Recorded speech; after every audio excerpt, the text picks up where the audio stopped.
I started meditating about 30 years ago. I learned my first meditation techniques from my first martial arts teacher.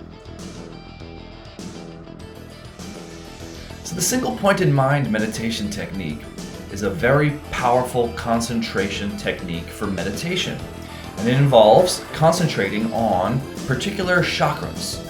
And the chakras are energy centers in our energy body. Not only do you develop concentration and the ability to hold your mind still, but once you become adept at this particular meditation technique on the chakras, you can raise the Kundalini energy. And the Kundalini energy is a very powerful energy of transformation. Welcome, welcome, welcome. And it is day 12 already of the 30 days to raise your frequency. What's up, my friends? Glad to have you aboard. So, beautiful day here. We've got the sun shining. We've got the Kundalini rising. And it's all good. There's that bell. So welcome, day 12 of 30 days to raise your frequency. And by now, we should be like super high. So, we've been meditating every day now, around 2 p.m., 30 days to raise your frequency. For those of you who don't know and are new to the group, is one of our many 30-day meditation challenges. It could be a challenge to meditate every day, I understand. So what we like to do is make it easy for you. And we come on and we do it with you. That's the goal, right? Help each other out at this time. So, the meditation technique called the 5 Steps to Stillness is a single-pointed mind meditation technique. When you point your mind at one area and you hold it there, the single-pointed mind technique is a concentration technique that strengthens your ability to concentrate to the exclusion of all other distractions on one single point. So you could concentrate on anything, and that would be a single-pointed mind meditation. You can use various senses to get started. Within the 5 steps to stillness, we begin with using the eyes, our dominant sense, to focus on a yantra. These yantras are very powerful tools for visual meditation. When we focus on that dot with our eyes in the center of the yantra, the dot within the circle, we use a laser-like focus. And by doing so, we strengthen the mind to a very laser-like degree. Normally our mind is not very laser-like, is it? It's usually scattered about amongst thoughts, scattered about amongst memories, projections, worries, concerns, that favorite pop song that pops on the radio and you just can't seem to get it out of your head. And so with the single-pointed mind technique, what we seek to do is develop discipline by holding our mind still on a point of your choosing. This can be a yantra, this can be a chakra, this could be a candle flame. It could be a mantra. It could be a listening meditation where we listen to the music. Whatever brings your awareness to one object and you hold it there, that is single-pointed mind concentration or meditation. Meditation is preceded by concentration. When you can concentrate on one thing, what you're doing is you're honing the mind. You're bringing it to a point and being able to hold it there. And when you can hold it at one point, and you can hold it for a long period of time, many, many seconds, then this is the prelude to meditation. Meditation is just prolonged concentration. So what we seek to do within the 5 steps to stillness is move from concentration into meditation, or what I call concentration to consciousness. What is consciousness? What is a high frequency? What are higher dimensions? What is a high meditative state?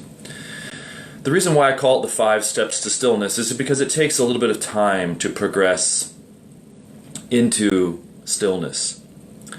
And this is why we first use our eyes to hold still on a visual device, a visual image, such as the yantra. When we hold our mind still, hold our eyes still, this in turn interrupts the stream of dialogue, the internal dialogue, the mental chatter. So if you have a difficult time getting over your mental chatter in meditation, the single pointed mind technique is perfect for that. Because what are we actually focusing? We're focusing our attention. You can move your attention to anything. You move your attention to your phone when you're looking at your phone.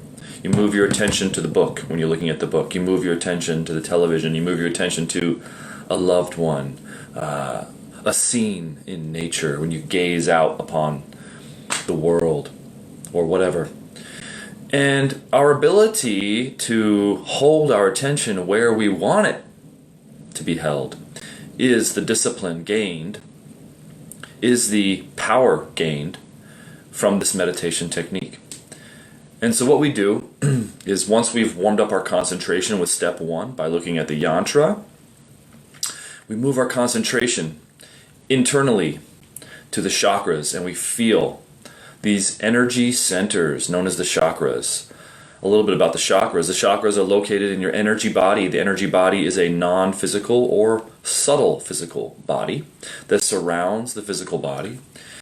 And not only does it contain chakras, but there are major energy channels in which energy, also known as chi, ki, prana, kundalini, in which this energy flows. There's chakras in the hands and the feet. There's channels all over our energy body. The energy body is a very important component to regaining our birthright of true multidimensional being. We're more than just a physical body, but most of us perceive the world through the 5 senses. And it's perception through the 5 senses that is a limited perceptual ability. So what we seek to do in meditation is move beyond the 5 senses into what I call the 6th sense. The 6th sense is very similar to your intuition, your psychic abilities, the ability to just know something. These are very subtle energies. And when we feel the chakras, what we're doing is we're using our 6th sense, the ability to feel energy, to sense energy, to do what I call an energy reading. So when we bring our attention to the chakras, right? Let's say we're focusing on our heart chakra. It's sort of like we're doing an energy reading. What's the energy there? Is it blocked? Is it open? Is it sort of in between? So when we focus on that chakra, we get feedback. We sense, is the energy open? Is the chakra open? Is there a sense of feeling a certain sense of energy? Now, in the beginning, you might sense a certain tingling sensation, very subtle. It might be a cool sensation. It might be a warm or heat sensation that we feel around the chakras. This is a good clue, a good indicator that they're starting to open up. So when you place your attention on the chakra, various experiences can occur. Meaning, you might place your attention there and then not feel anything. This is totally normal. This is usually due to the fact that we have an underdeveloped energy body. We might be new to the process of... What's up, Ashley? Glad to have you on, brother. We may be new to the process of feeling, and so the ability to feel energy in our energy body might just be something that we're not used to doing.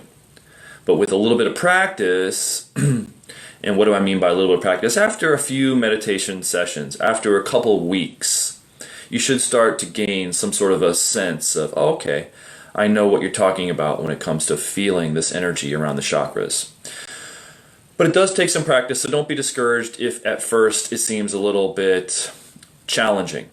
Now, when you first bring your attention to a chakra, you might not feel an overwhelming feeling in the beginning. But if you just hold your attention there and just sort of probe it, if you will, with your ability to feel, sort of kind of, okay, where's that chakra? What am I feeling?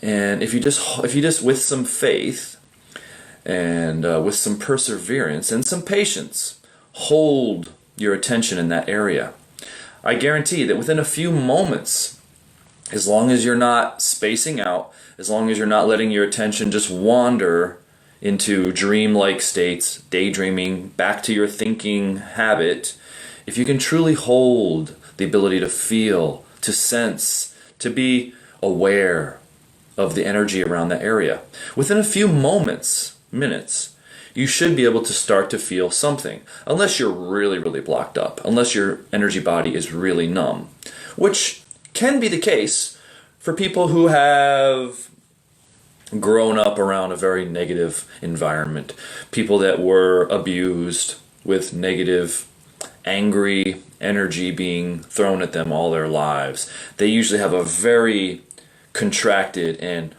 armor-plated type of energy body. And this needs maybe some additional work to clear and cleanse those, stored emotions that can act as energy blocks. So unless the energy is flowing naturally, it can be difficult to feel the energy flow in your energy body.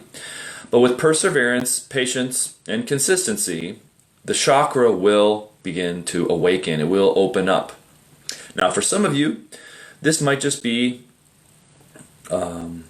already the case. You might have an active energy body that's already open, that the chakras are already open. This could be from various things. You could have had a great environment growing up with a lot of love, a lot of nurture. You might have been meditating for years. You may have meditated for many past lives. And so there's many different reasons why you either can feel or you can't feel the chakras in the beginning. But that's not to worry. Either way, with practice, perseverance, and consistency, you will be able to feel. You just have to kind of hold a vigil.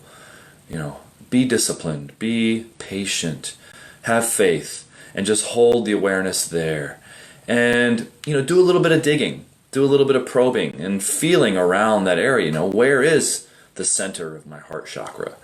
Am I off base? Am I, thinking instead of feeling? It's a process of feeling, not doing. It's a process of feeling, not thinking. Like the wise words of Bruce Lee once said, don't think, feel. Okay, one of my favorite quotes from Enter the Dragon. And what he's talking about is many times people in general, not necessarily you, but people in general, have this idea that thinking is all there is, because that's all they're used to viewing the world through. They're used to viewing the world through the senses, and they're used to analyzing the world through thought. And for most people, that's the limit of their experience in life, is thinking. They think that, no pun intended, they think that that's all there is the thinking mind, the rational mind, the logic mind. But that we've got more than that. The logical, rational mind is just one aspect. It is an important aspect. And I believe that this meditation can actually develop both parts of the mind, both the logic and the intuitive part. Because when we're holding our mind very still, and we're holding our mind very sharply on that, consistently, on that chakra, what we're doing is we're developing both parts. We're developing our logic, in that we have to concentrate in order to use logic. We're also developing our intuition, in that we have to be able to feel simultaneously. So there's two aspects going on here, and that's a good thing because we have both parts of ourselves. It's good to be balanced. You don't want to be 100% in the left brain or 100% in the right brain. You want to have a balance of both to see the world as a whole, as it truly is. So it's kind of like music. Certain music is very technical.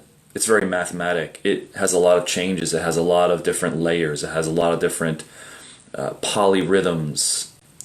Whereas other music might just be a tone, just a droning tone. And so those would be two opposites. You have one side of music which you can equate to mathematics. You can count. You can measure the frequencies in various hertz.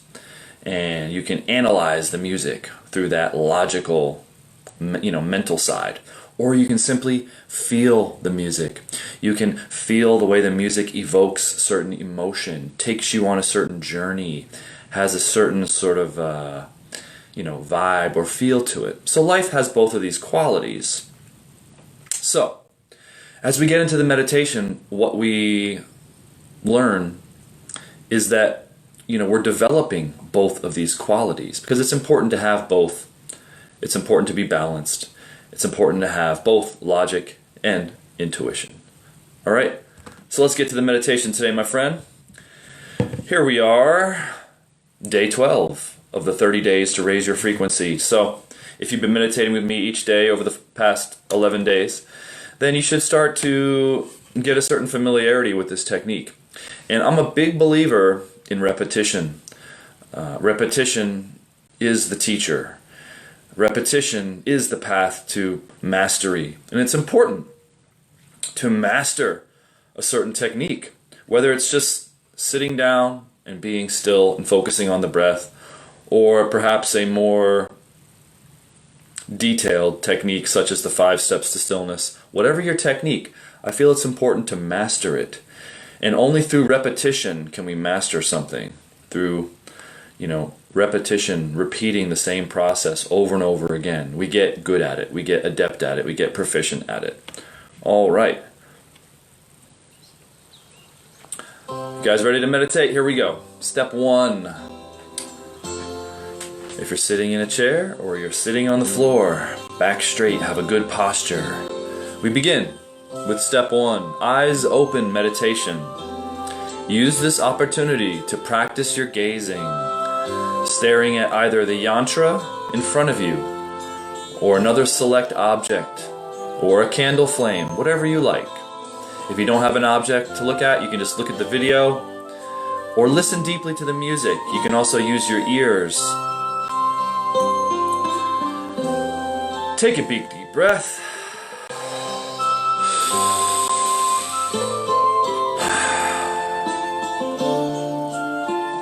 What you want to imagine when you begin your meditation is, what kind of posture could I sit in eternally? A posture that's comfortable enough to sit forever, yet a posture that gives you a sense of alertness with just the right amount of muscular tension and just the right amount of muscular relaxation. We want to progressively release any sort of tension that we have. So as we begin, staring at that dot in the yantra, lock in with your laser-like focus with your eyes. For no reason do we want to allow the mind or the eyes to wander from that point.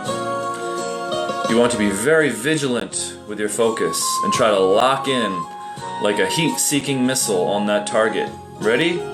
Here we go.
Now for step 2, move into your navel chakra. Close the eyes. Gently place the fingertips about an inch below your belly button. Press gently and feel that slight pressure on the navel chakra. Breathe naturally throughout the entire meditation. No need to worry about your breath. You'll keep breathing. Just focus on the feeling in your navel chakra to the exclusion of all else. Forget about the world. Forget about what you have to do later. Forget about yourself. The only thing that exists right now is the chakra you're focusing on. That's how it's done. And once you've locked your attention on feeling the fingertip pressing into the navel, remove the finger and continue to feel that spot. Lock on with everything you've got, your full attention, full awareness, and hold still.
Now raise your attention up to the heart chakra.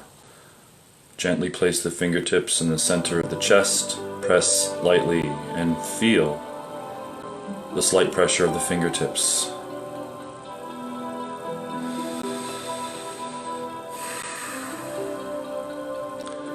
We're now raising up to a higher dimension, the heart chakra dimension, the dimension of love, bliss, joy, ecstasy, balance. Feel those feelings. Feel love. Lock on to that feeling. Remove the finger. Hold your attention steady, feeling that spot.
Now move your attention to the third eye. Place the fingertip between the eyebrows and about an inch above. Feel the gentle pressure of the fingertip at the third eye point. Lock on to that feeling. Use that feeling as a reference for your attention to hold on to. It's all there, all of you. Every last bit of your attention is focused on one point.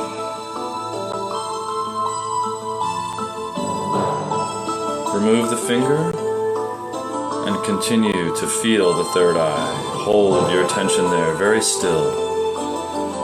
Hold your body very still.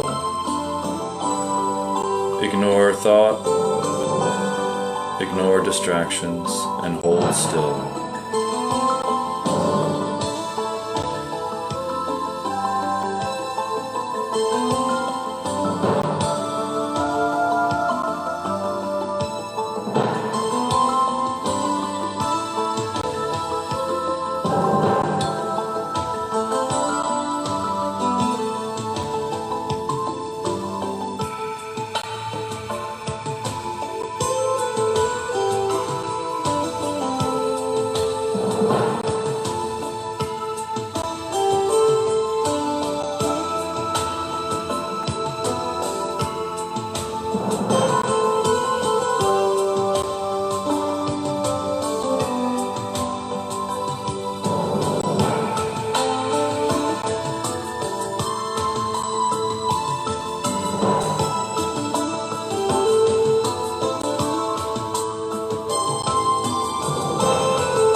Now let go and surrender.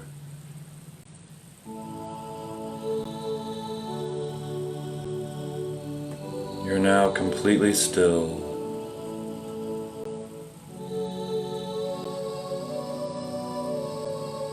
Allow for the release of all tension.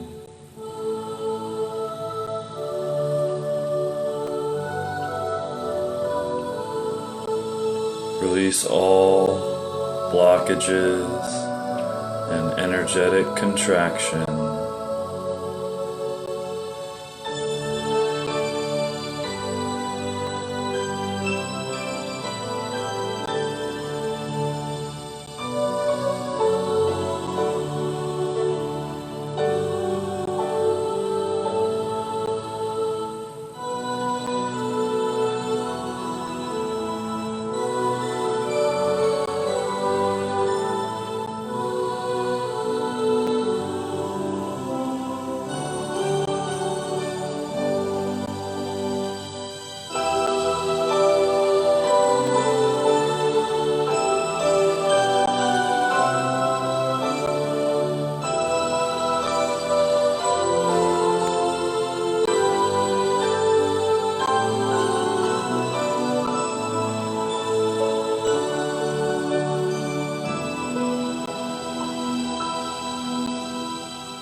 Very nice. And slowly return.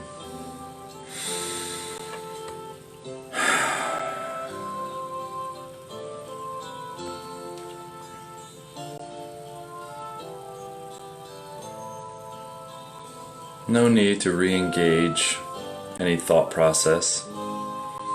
You're in a state of mindfulness now. Just be, breathe, enjoy. The observer, the witness, is never doing anything.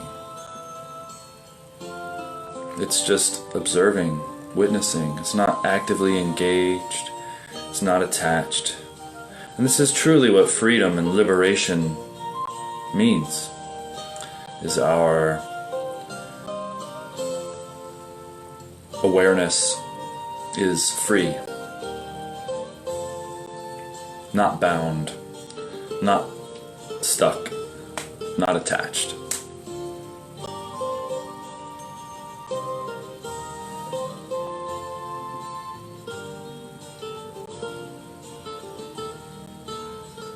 And so this is meditation practice.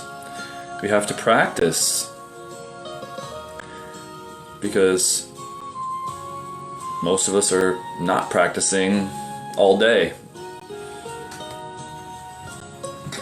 And so when we sit down to meditate at the beginning of the day, we practice that state of mindfulness, that meditative state of being, so that when we go back to our activities, we can remain in that state of wakefulness, that state of mindfulness.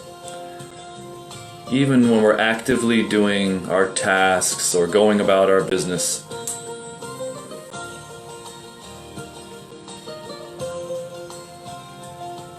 it makes it much easier to stay in that mindfulness state. So you'll just notice when you want to take a moment throughout the day and pause. It's much easier to get to that meditative state because you practiced it. You practiced in your meditation.